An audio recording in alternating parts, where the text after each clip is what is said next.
Put some respect on Russell Westbrook's name. Once again, the Los Angeles Clippers trade Russell Westbrook over to the Utah Jazz in exchange for Chris Dunn.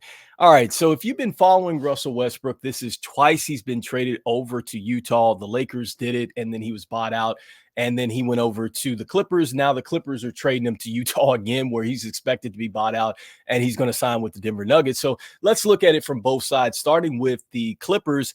I think that the Clippers really lost this offseason. They get rid of Russell Westbrook, who has been a tremendous leader for the Clippers. He made the sacrifice to come off the bench, and he's not the reason why they got eliminated or embarrassed, I should say, in the first round last year in the playoffs. Then they lose Paul George. They lost Paul George for absolutely nothing. They gave up a ton of picks to OKC and Shai Gilgeous-Alexander, who I think at some point is going to be the MVP in the league, along with Anthony Edwards. And you lose him for nothing, and now you're getting ready to go into a new arena, so they have tons of pressure on the team. They didn't really upgrade the team via trade, sign and trade, anything else, and so they're going into a pressure situation again.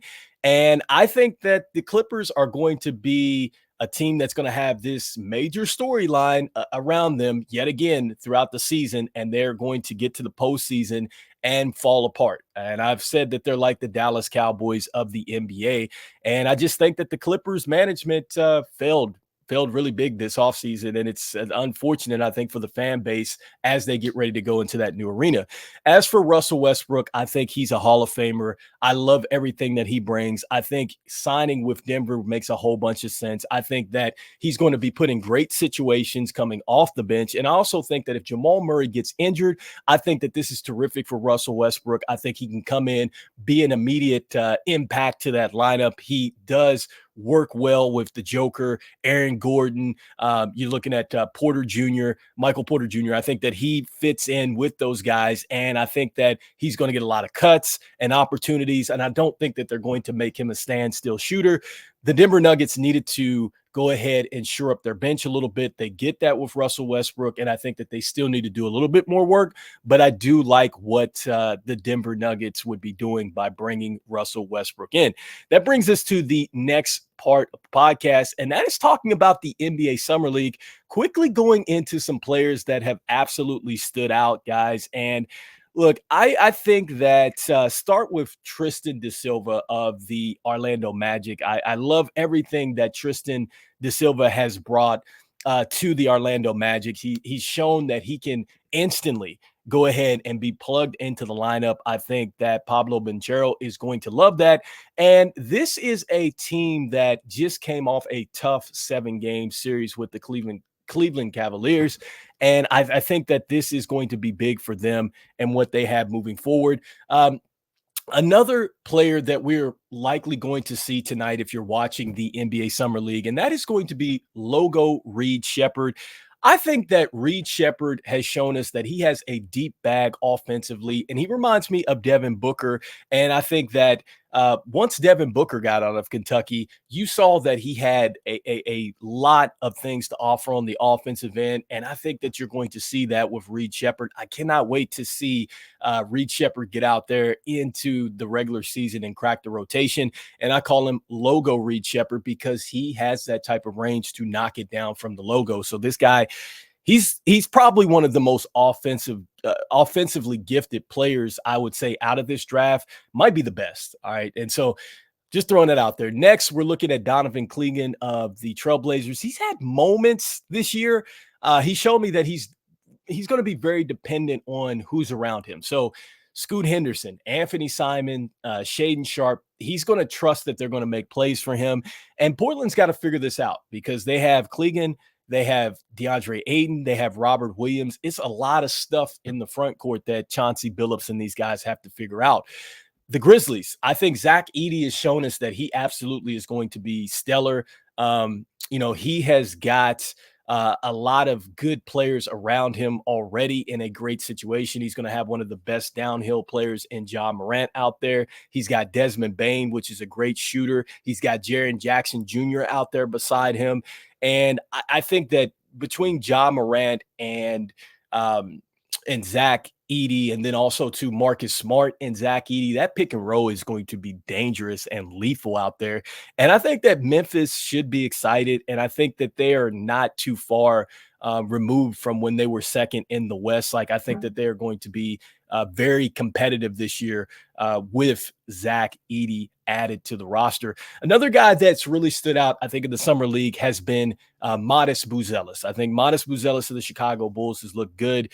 He doesn't really necessarily have his niche offensively yet. He struggles shooting the three ball and just being consistent, I think, with his shooting percentage as far as his two-pointers and things like that. But so many flashes. I think that he has the ability to play 1 through 5, super lively on the defensive end, catching alley-oops. He was dunking on people left and right out there.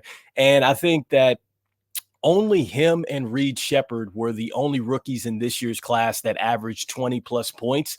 The other players were NBA G leaguers who were out there. So these guys were playing exceptionally well. And I think Modest Buzelis has played so well that he's actually got the 4th best odds to win the Rookie of the Year award. So he's been doing that well. Next up, looking at the Timberwolves. Okay, so I'm thinking of Terrence Shannon Jr. He's played outstanding basketball, and he looks like he might be the steal in this year's draft. He reminds me a lot of what Anthony Edwards brings, and that's just scary. Just to think that there could be another Ant-Man out there in Minnesota to go along with those bigs, that's just got to be – that's ludicrous. And so this guy's been that good, super explosive, downhill. He's a left-hander, tons of confidence. If you get a chance, watch his game today. You're going to get a chance to look at that. And that actually went final, in fact, today's game. So you can catch it on the replay. But the Timberwolves win 115-100. Those featured a couple of players that I just talked about with De Silva and Terrence Shannon Jr. Next up, Ron Holland II for the Detroit Pistons. He's looked great. He is a defensive master out there. Like, he knows how to lock up on the defensive end. Super, super athletic. He just has to get a jump shot. If he gets a jump shot, look out, Detroit. Like, this guy's going to be exceptional. And so I really enjoyed watching him play this summer league. I enjoyed looking at his tapes. He actually was Modest Buzelis' teammate in the G League. So he played exceptionally well. The Hornets, Nick Smith Jr., he's a guy that he's actually in year 2. He played in Arkansas with Anthony Black, who's on the Magic's team. But here's a guy that he has a great scoring punch to him. And I think that there's a chance that if they were to move on from LaMelo Ball, if he misses a ton of games due to an injury, I think that this is a guy that you're going to hear from. So stay tuned. Check him out if you get a chance to watch his game later on today. Jarrett McCain of the 76ers, I think he's played extremely well. He reminds me a little bit of like a Kyrie Irving mixed with a little bit of a Tyrese Maxey. So I think that the Sixers are going to get a pretty good rotational player that they might be able to use right now. And with the Miami Heat might have the best big man in all the draft, and that is Khalil Ware. If you have not got a chance to go look at Khalil Ware, go look at his highlights, and then go look at his highlights coming out of the University of Indiana. This guy is a lob threat, a three-point shooter, runs the floor, blocks shots, gets boards.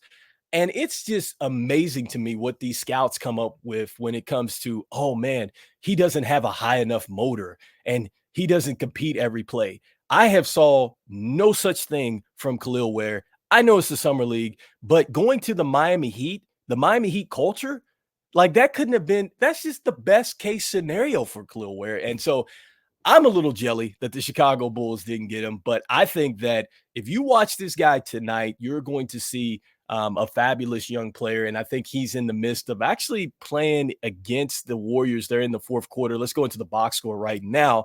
But right now, as we're speaking, he's 6 of 13 from the field. He's got 13 points, 4 rebounds.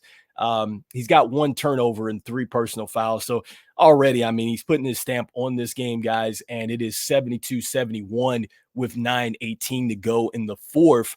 with the Golden State Warriors right now leading this game. And this is for the Summer League playoffs heading into the championship. So just letting you know about some rookies that have played exceptionally well, guys. Let me know what you guys are thinking in the comments about this Russell Westbrook disrespect. What about some of these rookies that I've talked about as well? NFL training camps are starting. Day one is starting. So we are close to getting to some preseason action. We're going to be talking about that in the next couple shows to come. But for myself, this is Rico. This is Real Talk Sports. Follow me on YouTube. You can hit me on Spotify as well. You can also catch me talking a little Chicago Bulls nonsense on Bulls Digest here. And I will be definitely putting up some more content for you guys. Thank you for the sponsors out there, the people out there who have subscribed and supported the show. I'll see you guys on the next one. Real Talk Sports with Rico. Peace, peace, and peace.